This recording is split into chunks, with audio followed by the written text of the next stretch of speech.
So I have just heard a TED Talk called How Wind Energy Could Power Earth 18 Times Over, which is by Dan Jørgensen, who is the Minister of Climate and Energy and Utilities of Denmark and has been with Social Democrats since 2015. So in general, there's quite a lot of different topics in this TED Talk, which are about climate change in general, the use of wind energy, and how wind energy can help lower carbon emissions and make use of green energy instead of these other carbon fuel sources. So first of all, I want to go a bit deeper, delve a little bit deeper into the overabundance of wind, which is known to be used by Denmark in terms of their supplying of wind energy and wind turbines throughout the world with Vestas as the company. And this has actually also concluded in some very pronounced, for me and for this Danish values, which are very climate oriented in terms of the use of green energy with these wind turbines.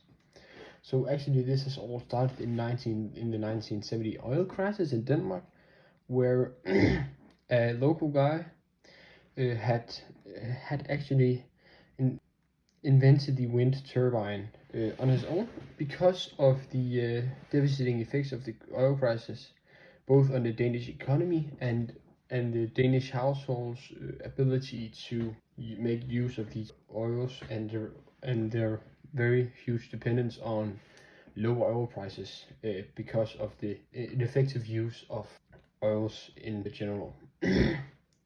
So this had led to the man using the wind turbine, which could save him and his family a lot of money on energy. So there were low energy costs with this turbine, and then it spread from him to his neighbor, and then so on and so on, until Vestas actually bought the concept and used it in terms of their products. And now Vestas is one of the largest turbine producing companies, along with I think it's Siemens Group in 2022. So that's very interesting. So if we move a little bit forward in time, we come to Vindeby, which is the first offshore wind farm located in Denmark actually, which has 11 turbines, which are all 54 meters tall. And this was actually a very huge accomplishment for the Danes to actually get to create this offshore wind farm. If we move a little bit forward onto today, which is Kriegers Flag, which is the biggest offshore wind farm in Denmark as of 5th February 2022, with 72 consecutive turbines, which are all 188 meters tall. So these wind turbines are produced and designed to run very effectively. So actually one flap of one of these turbines from Kriegers Flag has the ability to produce enough power to power 1,400 cell phones, which sounds like a lot. As well as that, this one offshore wind farm covers the energy expenditure costs of 600 Danish households, which is also quite a lot. So yes, if we move a little bit forward to this, some brand new innovation in wind storing capabilities has led to Denmark and Dan Jørgensen mentioning this, an end date of extraction of oils and gas in Denmark by 2050, which has cost Denmark a lot of money, but is the result of a new innovation of the new electrolyzer, which has the ability to convert wind electricity to hydrogen and then to green sustainable fuels, which means that we can store wind energy instead of it just going to waste. A very, very good thing for the future. This cycle, for example, continues out in collecting wind from the North Sea by a use of a turbine, which is then converted to electricity. And this electricity passes through an electrolyzer, which is then converted to hydrogen and then to these green sustainable fuels, which can be stored. A very, very important thing to mention.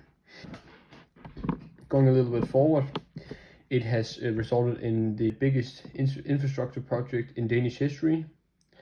I can't remember what it's called actually, but it consists of new wind turbine farms and new wind turbine islands, which make use of this idea as well as general wind production.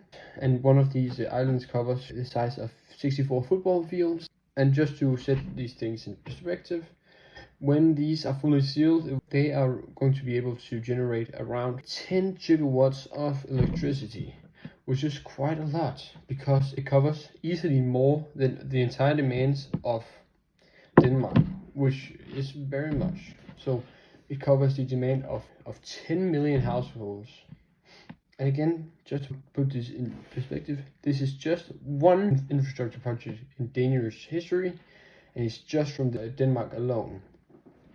So then Dan goes on to say that this actually has a resemblance again to the Danish Vikings, which were able to conquer new lands and just in general be very dominant in the early world because of the use of high quality wind productive measures.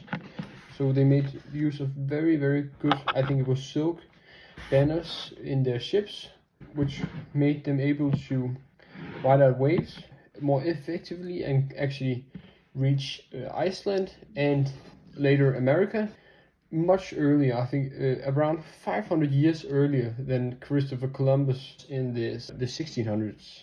So it was very, very huge accomplishment from that time due to, again, the use of wind from the Danish Vikings. So that's a very funny coincidence that we do the same thing again. Last thing I want to mention is Dan Jørgensen also explains that if you ask the International Energy Agency about the use of offshore wind, that has the potential to cover current energy demands up to 18 times,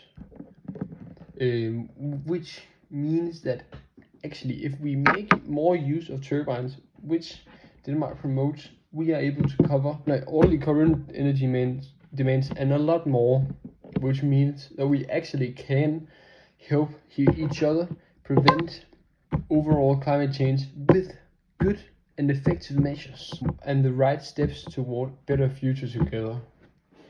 And that's just some of the things that I wanted to touch upon in this TED Talk. Thank you for listening.